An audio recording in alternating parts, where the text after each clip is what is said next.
What's up, guys? It's Frank with Battle City Games. And Teague with Battle City Games. How's it going? I know it's been a long time. It's been 4 very long years, but we're back. We picked a great set to bring you guys back on, Alliance Insight. We're going to be doing an opening today. 2 boxes. Let's see what we pull. Yeah.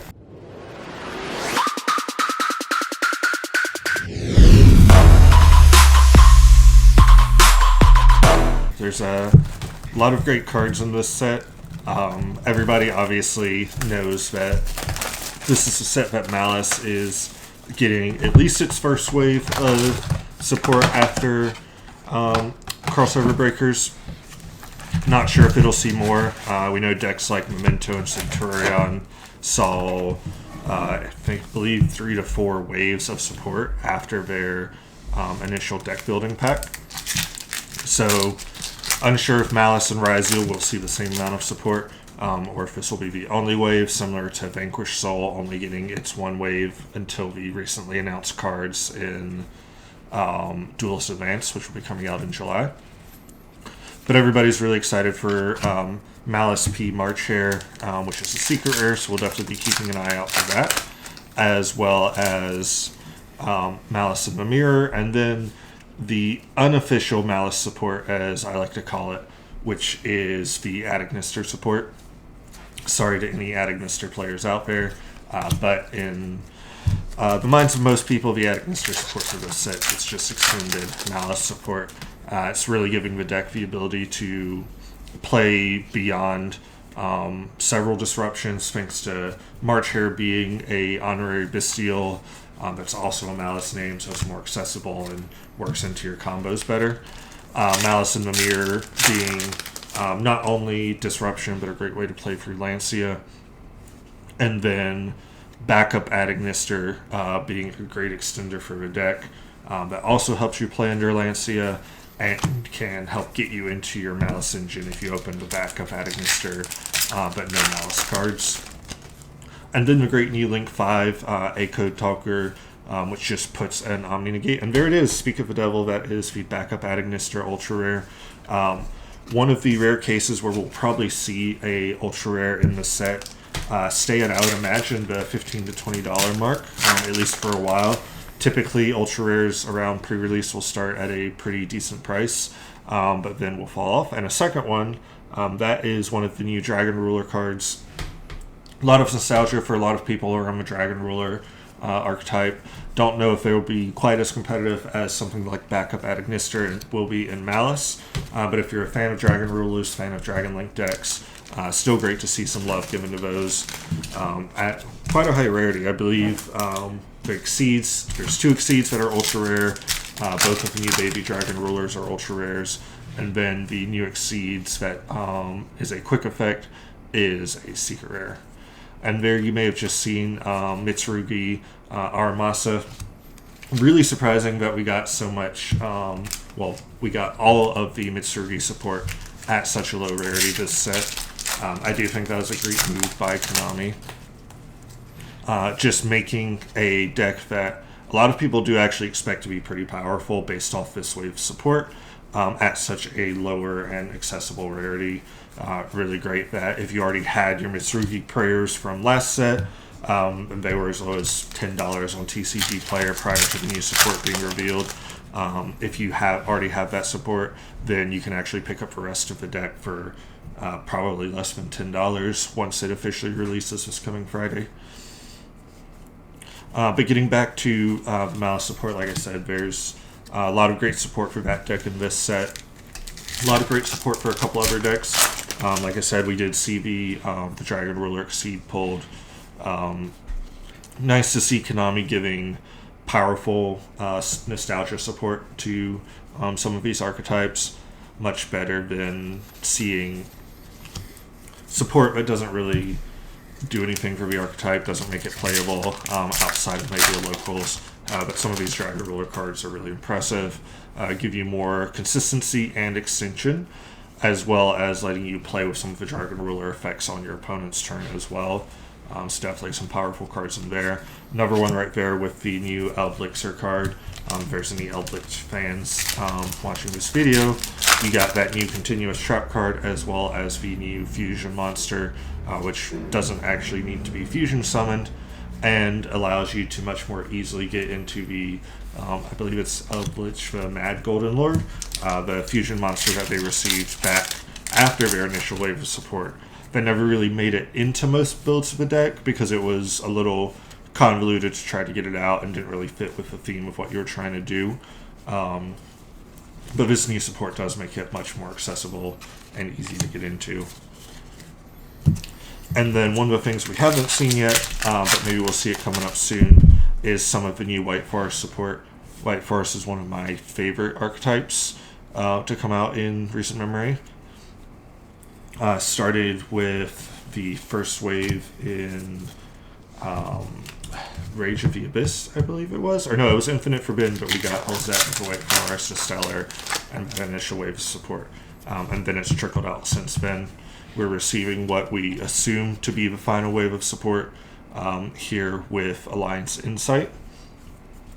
Getting 2 new main deck monsters, the final forms of Diabellstar and Diabells, as well as a powerful new field spell that not only makes your White Forest monsters more accessible, but also actually stays on board so that you can send it to activate your White Forest effects. That's one of the biggest problems with the deck previously, was not having immediate access to spells or guaranteed access. Looks like we've got another ultra rare coming up here. And speak of Eldritch, that is the new fusion monster I mentioned. Not 100% on their summoning conditions, but I believe it can be brought out by sending an Eldritch plus a continuous trap that's being treated as a monster or something along those lines. And then it allows you to get into your Mad Lord. Let's take a look at this while we continue to open packs. Must either be fusion summoned or special summoned from your extra deck by attributing 1 light zombie monster while you have Eldritch the Golden Lord in your field or graveyard. So you don't even need the continuous trap, you can just tribute Eldritch himself and go straight into this, which is great. And then we also just saw the first Regenesis UR pulled, Regenesis Lord. Regenesis is another really cool new archetype in this set, carrying on the theme of the 25th anniversary that Konami has been celebrating for a couple years now. All of the monsters in the archetype have 2500 attack, 2500 defense, and all summon themselves out by either revealing or controlling a monster with that amount of attack, depending on which Regenesis you're summoning. But a really cool archetype. They kind of skew the extra deck in terms of each having their own powerful effect attached to the card. And each will add themselves from a graveyard back to your hand at the end of your opponent's turn if they were sent there that turn. So it's really great grind game that they have there. And it looks like we're coming up on the end of the box, and we have not seen any secret rares yet, I believe. No secret rares yet. So that means these last 2 packs should both hopefully be secret rares. Getting a little bit nervous over here. Yeah, we don't want to pull a box on camera that has no secret rares in it. Right, but let's see. Oh! There's one, Regenesis Archfiend. So right there, keeping with that theme of Regenesis, Regenesis Archfiend is the Stratos, as people like to call it, of the archetype. It summons itself inherently by revealing a monster with 2500 attack or defense in your hand, and then on summon allows you to search for any Regenesis card from your deck or banishment, which is very powerful. And Diabellstar Vengeance. So the secret rares were both waiting for the very last packs of the box. A little bit of suspense there for y'all. Yep. And 2 powerful secret rares for 2 archetypes that I did previously mention. So very happy to see those. T, why don't you pick our next box? Alright, so we went top right from this case. Let's go bottom right here. Alright. See if we can get lucky with this. Also very curious to see if we're going to see those secret rares pop out a little bit earlier in this box, or if they're going to make us wait right till the very end again. Build up that anticipation. Also, maybe we'll get lucky and see a QCR in this box. I believe, if I'm not incorrect, this is the very last set of the QCR rarity. A rarity that was introduced to celebrate the 25th anniversary about 3 years ago, and has continued to be printed for a couple years. So Konami announced that we'll be moving on from QCRs and seeing the return of Starlight. So let's see if we can maybe get a good QCR here. As I said, me being a fan of White Forest, I would love to see one of those in QCR. I really like the artwork on some of these Malice cards. I mean, it looks so good to me. Yeah, the theming on Malice, I guess unofficially, officially maybe, I'm not sure, being very clearly themed off of Alice in Wonderland. They really have some nice artwork and theming there. Not only that, but some very powerful cards as well. Like I mentioned, Malice in the Mirror, not only being a searchable disruption that you can have, but the fact that when it itself is banished, it lets you search for another Malice card from your deck. So it can provide you with some consistency, some grind game. It looks like we have an ultra rare here. Yep, Snake Eyes, Vengeance Dragon. Another great support. It says Snake Eye in the name, but this is more directly White Forest support. It's a level 12 synchro monster, and paired with the new Popular of the White Forest, which I don't know if we've seen yet or not. It's a super rare. But Snake Eyes Vengeance Dragon is a great option to synchro summon on your opponent's turn in order to get some more disruptions onto your field. And then we did see just there the Ame no Habakiri no Mitsurugi. That's one of those very powerful Mitsurugi support cards. Just being able to reveal itself in hand to special summon any Mitsurugi monster from your deck and then tribute a monster you control gets you immediate access to whatever you need, whether it's summoning Saji to tribute it and then get a search of a spell, such as your Mitsurugi Ritual, your Mitsurugi Prayers, or even something new like the brand new Mitsurugi Mirror, which is their new ritual spell card. And we see another Regenesis Lord right there. But Habakiri is a very powerful support card, and honestly, very on theme with exactly what the deck needed. Previously, with the first wave of support, the deck was lacking a little bit of consistency. You needed to draw very specific 2-card combinations or find ways to get into your deck through cards like King of Feral Imps in order to assemble the pieces. But with the addition of Habakiri and Aramasa, the deck becomes much more consistent. And not only Habakiri and Aramasa, because Mitsurugi Mirror does specifically mention the Mitsurugi Ritual monsters as part of its text, the deck can now also play Pre-Preparation of Rites, which really adds a lot of consistency. Any card that lets you go +1 is always very powerful. And I know that most Mitsurugi builds will be including at least 2, if not 3 copies of that card. So definitely glad to see that. Anything that you've been excited to open in this set, Frank? Just excited to get back to cracking some cards. Just on getting camera? excited to crack some cards on camera again, guys. Seeing a lot of supers here, man. The way that they've stacked this box, they're making it.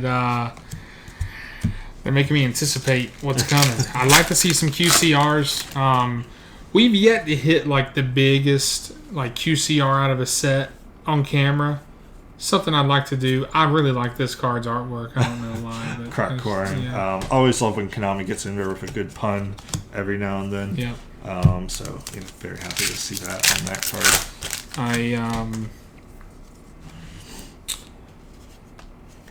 Like I said, we're just seeing a lot of super rares right now. Yeah. Nothing too exciting yet. We want to get something exciting. At this rate, I would maybe not be surprised if those secret rares or QCRs are right down at the bottom of this box as well. And one thing, guys, with all these archetypes I've been talking about, Malice, Mitsurugi, White Forest, Regenesis, make sure you keep an eye on the channel. We didn't just want to come back with one opening video and then go away. So we do have quite a few deck profiles lined up to be releasing over the coming weeks, all of which will be featuring decks that receive support in this set or brand new decks like Regenesis. So if there's any of those decks that you're excited about, make sure you keep an eye on the channel. Make sure you have those notifications turned on for when those videos go up. And maybe let us know a deck maybe that you would like to see a profile on. Maybe we have it lined up, and if we don't, maybe we can get it lined up. You did just see the Evil Twin Kiss a Kill Deal pulled right there. Great support card for the Evil Twin archetype. It's been a while since we've received any support. I believe the last official support came out way back in Burst of Destiny. But Kiss a Kill Deal and the new Leela monster for the main deck. Both very powerful cards. Kiss a Kill Deal being a level 1 Light Link themed. For any of you that know, that means the deck can now very easily bridge into the Fiendsmith engine, which gives you a lot more flexibility in the deck, a lot more flexibility in the directions that you're going to be able to take your plays. Looks like we have an ultra rare here. Yep, Eclipse Dragon Ruler of Catastrophes. What another... I mean, the artwork on a lot of these cards is just... is really good. Beautiful artwork. And this has been a highly anticipated set. I really like the Cyber Jormungandr. Takes me back to times when Cyber Dragon was really, really popular. I think a lot of people, a lot of oldies like Cyber Dragon, like me. Because, we came up on the old Yu-Gi-Oh! And Cyber Dragon was always a very popular card. But hopefully we're getting close here to ripping something amazing, but it seems like they're going to make us wait until the very end again in this second box. Yeah, looking at our pull so far, we have seen 4 ultra rares. So we should be getting down to the secret rares, or in the event of a QCR, if we're lucky, we'll see one of those pop up. So hopefully we will see those coming up right here. Thanks for tuning in to the opening, everybody. It's been fun, like Frank said, just to get to cracking some packs open on camera once again. Gordian Slicer. Gordian Slicer. Great support card for stun decks there. Any deck that can afford to spare a few extra cards out of its hand, a few extra cards out of its extra deck, can really make use of that card, especially when they have to go second. Just being able to remove cards from your opponent's field pretty easily. Especially, like I said, if you don't need those cards in your extra deck, you can make great use of that card. Chasm, Dragon Ruler of Auroras. And that's that Dragon Ruler support I mentioned. Really powerful card. Being able to, as a quick effect, just attach material, send a Dragon Ruler from your deck to graveyard, I believe, and then apply that effect. Gives you quite a bit of flexibility. Azamina. Wrapping up there with the final form of the Azamina, just Azamina. All right, well, we said we were going to open 2 boxes. We opened 2 boxes for you guys. Unfortunately, we didn't pull a QCR, but we're going to have plenty of singles up on the store for sale. And like I said, we got some deck profiles rolling your way, maybe some more openings. We got some ideas, some stuff coming around the corner. Stay in tune, guys. We appreciate you watching. Thanks for watching, everyone. See ya.